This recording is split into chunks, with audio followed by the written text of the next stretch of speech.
The title of the sermon is Daniel 5, Humility. Here's a picture of a moment that got lots of media attention several weeks ago. It happened at a Coldplay concert, Coldplay the rock band. Is anyone aware of this picture? A lot of people, I think. It certainly got a lot of media attention. Coldplay, a rock band, at their concerts they often do what's called the kiss cam. This happens at sporting events and rock concerts where the camera pans out on a couple in the crowd and puts them on the big screen. And people say, oh, kiss each other or give each other a hug, this sort of stuff. On this occasion, the couple immediately tried to hide from view because it turns out they were not married to each other. They were conducting an affair, committing adultery.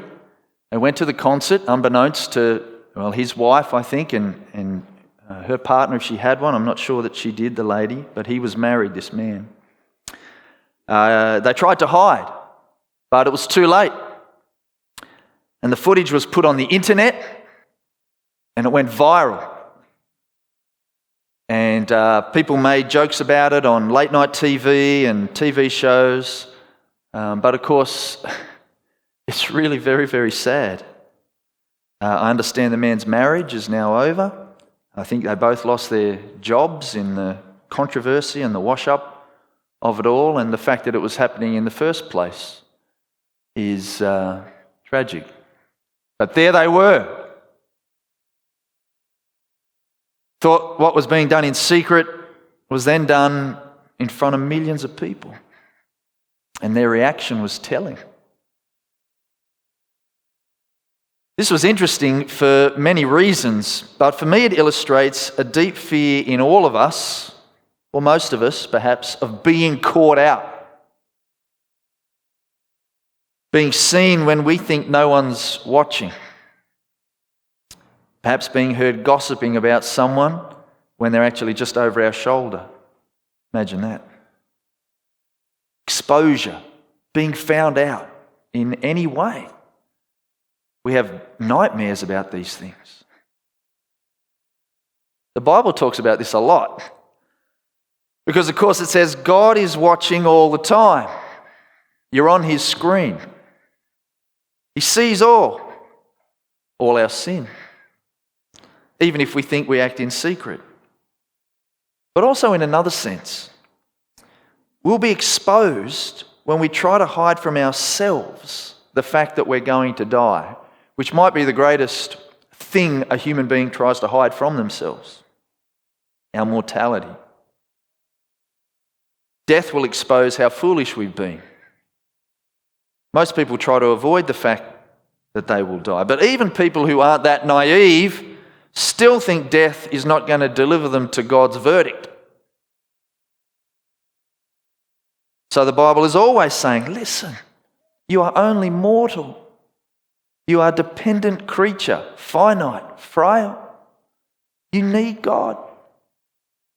Have you acknowledged that? And do you live like that? And not only are you frail and mortal, you're a rebel against his ways, a sinful person. More than you realize, you need God's forgiveness and his mercy. So have you asked for it and thank God for it? If you don't, you'll be found out. You'll be exposed, shocked. All your pretensions will be unmasked. Like the Wizard of Oz, behind the curtain, projecting great power, but actually just a little man after all. God awaits all of us, so will you humbly accept that? That's what the Bible's saying in all of its stories over and over and over again. And in this one, Belshazzar, the mighty king, well, he is doubly found out. His proud disregard for God and his guilt as a man. Turns out God's watching all the time, so he's exposed. And in addition to that, his own naivety about his own death. Everybody says to a king like that, "Oh, king, live forever." I suspect some of them start to believe it. But a king doesn't live forever. Nobody does. God is waiting for him. So this story is an awesome account. At points, it's pretty humorous in a dark kind of way. It's eerie, it's scary, it's sobering, and it's meant to be. So Belshazzar, he learns in an instant that somebody is watching and the party is over. At the peak of his self-confidence and his showmanship and pride, the hand appears. A visitation from God. A terrifying supernatural event. And verse 6, his face turned pale and he was so frightened that his knees knocked together. Now the verse literally says, the knots of his loins or hips were loosened, which could mean his legs gave way, but it is also an ancient Hebrew way of sometimes saying that he what? He wet his pants. He does not yet know what the words mean, but he suspects it's not good. In fact, when his sages cannot make sense of it, he says in verse 9, so King Belshazzar became even more terrified and his face grew even more pale. So it turns out God had a limit on the time of the kingdom of the Babylonians. And it was a mighty kingdom. This very night it would end and be turned over to the Medo-Persians. Turns out that God has a limit on the amount of blasphemy, idolatry, arrogance he was prepared to put up with from Belshazzar before he took his life. God really does govern the world. Every nation begins and ends in his time. And this is what we don't often realise about our own lives, that it's the same. There is a birth, there is a beginning, there is a death, there is an end. What brings these things about? Both things? God does. Human life is limited. It has a boundary. Every nation begins and ends, and every life begins and ends. For every kingdom, the party eventually comes to an end. And every life's no different. Death is meant to tell us this unavoidably. But do we listen? To tell us that we're not forever, that we're subject, and that someone is watching. We try so desperately to avoid the real meaning and the shock and the tragedy of death. We do it by all sorts of things that we say. You know, the kind of things we say around someone's funeral or when they die, the euphemisms that we use. Well, we say he died doing what he loved, partying or gardening or surfing. He died doing what he loved. But really, so what? He's dead. What kind of consolation is it? There is no consolation, so we invent them to soften the blow. You are going to die. God has placed a limit on your life. You are accountable to God. The Bible says a human being is destined to die once and then to face the judgment. The Bible also says it is a dreadful thing to fall into the hands of the living God. Will you live your life for the true and living God who made you, or will you live it like Belshazzar? If a person lived life treating something as greater than God, well, it would be no consolation when they're dead and judged that they had a good innings, that they died peacefully, or they went out doing what they loved. Those things will be no consolation at all. So the party will come to an end. What could convince us that it really is foolish to ignore the living God? Well, this chapter offers one reason. The alternatives to serving God as your king, they really are laughable. It is a shameful, laughable embarrassment to live your life as though God is not king over all, as if God is not watching, as if God is not the maker and the judge of all life. And what's more, God will have the last laugh. In the face of divine judgment, we see how laughable is the arrogance of the world. And this chapter, I've already indicated a little bit, has laughter at Belshazzar's expense. Might not sound polite, but that's how it is. Tells us he seems to have lost control of himself, the mighty king, even of his bodily functions, in his fear and his dread. And then the Queen Mother in verse 10 draws attention to his appearance again, just in case everyone hadn't noticed. Don't be alarmed, don't look so pale. And then she takes charge of proceedings. By the way, you know how it said the knots of his loins were loosed when he was afraid? When the queen, or the Queen Mother, this character maybe, recommends Daniel, she says to Belshazzar in verse 12, he can solve difficult problems. But she uses the same words that are used of the king's embarrassment. She literally says he can loosen knots. Kind of a mean-spirited play on words. You know, he can undo knotty problems, Belshazzar. And I see by the puddle you're standing in, you've undone yourself a little bit here too. And the wise men of Babylon, they're a joke, as they always are in the book of Daniel. It kind of loves making fun of them. They're as useless as always. And Daniel's rebuke in verse 23 reveals the absurdity of the king's actions. He said, you praise the gods of silver and gold, of bronze, iron, wood and stone, which cannot see or hear or understand. Like he kind of assumes Belshazzar and the leaders of this pagan kingdom, they really know this. This is not a God, but they praise it anyway. But then he says, you did not honour the God who holds in his hand your life and all your ways.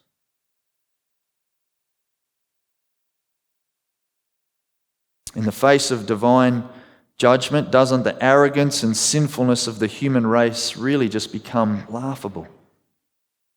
Sick joke. God scorns it, and he should. He scoffs at it. Psalm chapter 2 says, why do the nations conspire and the peoples plot in vain? The kings of the earth take their stand and the rulers gather together against the Lord. But the one enthroned in heaven, what does the psalm say the one enthroned in heaven does? Do you remember? The one enthroned in heaven laughs. The Lord scoffs. Then he rebukes them in his anger and he terrifies them in his wrath, saying, I have installed my king. And the psalm ends, blessed are all who take refuge in him. So the equation's pretty simple as far as the message of the Bible is concerned. Do you want to be on the side of the one who laughs last? That's why you don't live like Belshazzar. Because the Bible shows how empty it is, and it lets you see the world and our attitude to God in different colours. One of my favourite paintings is by Jasper Johns. It's called White Flag. I've got a feeling I'm going to finish this illustration and half of you are going to be thinking, what is Matthew talking about? But I'm giving it anyway because I love this painting. And Jasper Johns was a well-known pop art artist and one of my favourites. And he painted this painting in 1955 called White Flag. And he was an American. It's a picture of a flag that was like the American flag when you look carefully at it. It has the stars and stripes, but it was painted in this whitish, beigey colour, not the famous red, white and blue that you expect. By painting it this way, what has the artist done? He's changed how you see it, how you feel about it.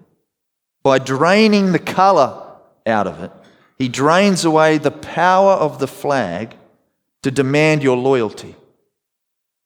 You realise that a lot of its power to manipulate you depends on nothing more than the colour that you're used to seeing it in.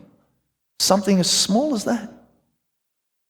It's no longer the great image that demands allegiance and stirs the soul of every American. Now it's just some grey stripes and some grey stars. It's changed everything about its power. You don't feel like saluting this. You barely recognise it. It's not the rallying point it used to be. You can't imagine people dying for this anymore. And the painting is actually called White Flag, which usually represents what? Surrender, defeat, weakness.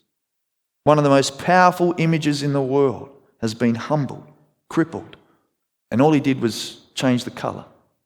So you look at it differently. This is what the gospel does to the arrogance of the world. It shows how plain it is. It drains it of its colour, its power and its glamour.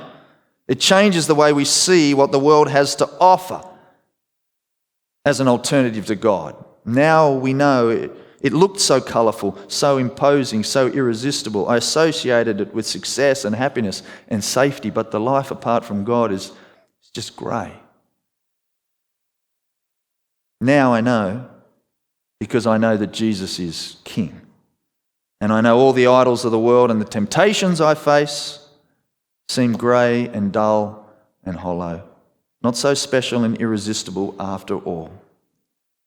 The godless life's not able to guarantee me safety and happiness. Life lived with me as God is drained of all real life. I see that now. Why didn't somebody tell me this before? There is a God in heaven, my Maker. And he gave the world his King, Jesus. And how silly are the gods of our age when the gospel strips away that facade, the things we trust in, technology and science, our armies, the locks on our doors,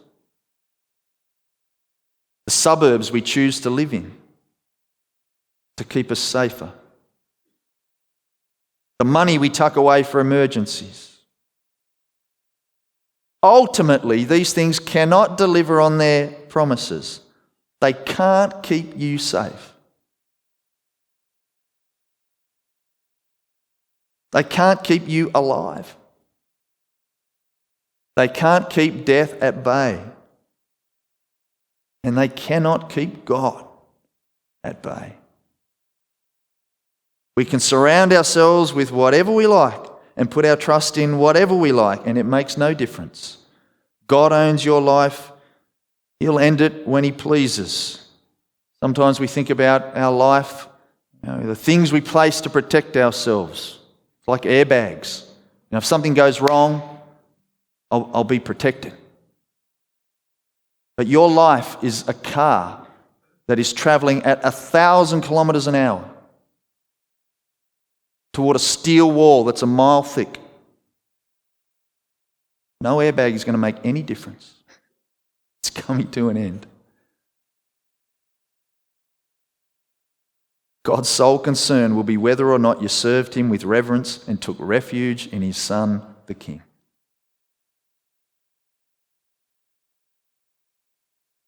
I wonder if you noticed something about the message that Belshazzar received. Fascinating how Daniel interprets it. Mene, Tekel, Parsin. They are three nouns in the original language that refer to certain measurements or weights. The mina, or 60 shekels, the tekel, or the shekel, is 1 unit, and the parsin, we think, is 2 half units, or 2 half shekels. So the 3 words that are kind of just about values, almost like monetary words, or words about finance or a weight, something like that.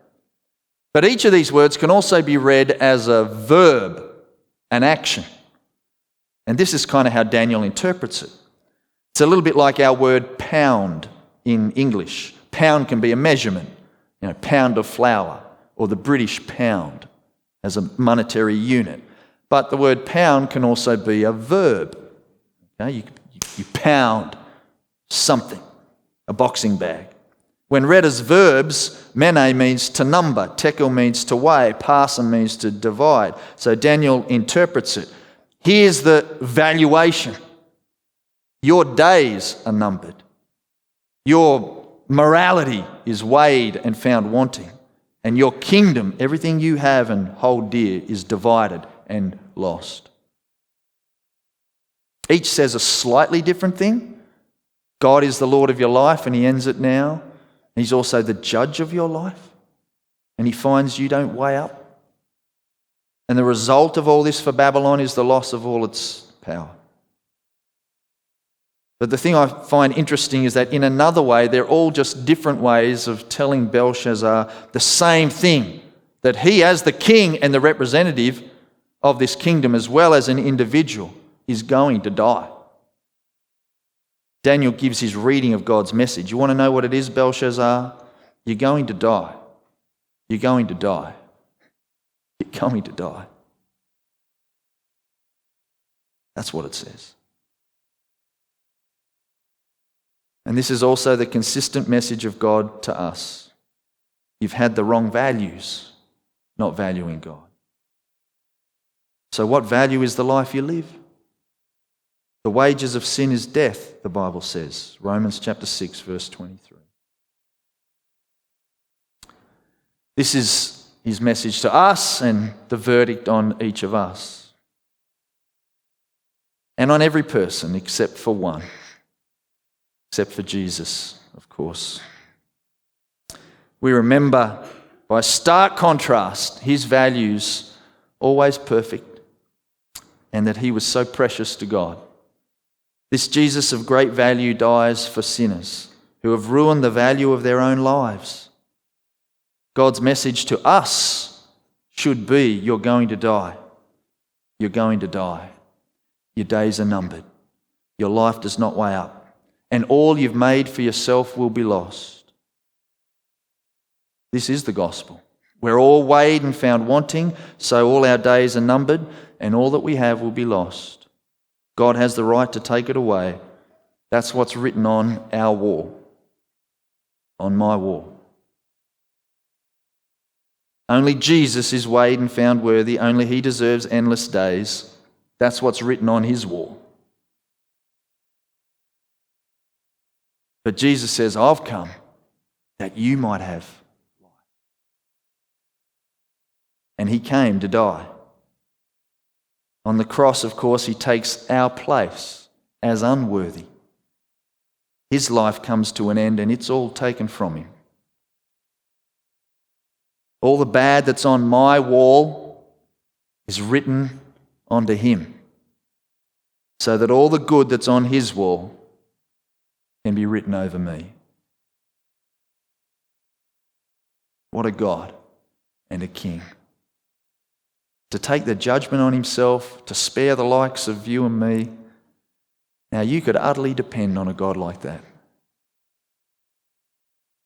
You could want your whole life to honour a God like that. You could happily live under the rule of a God like that. I hope you do.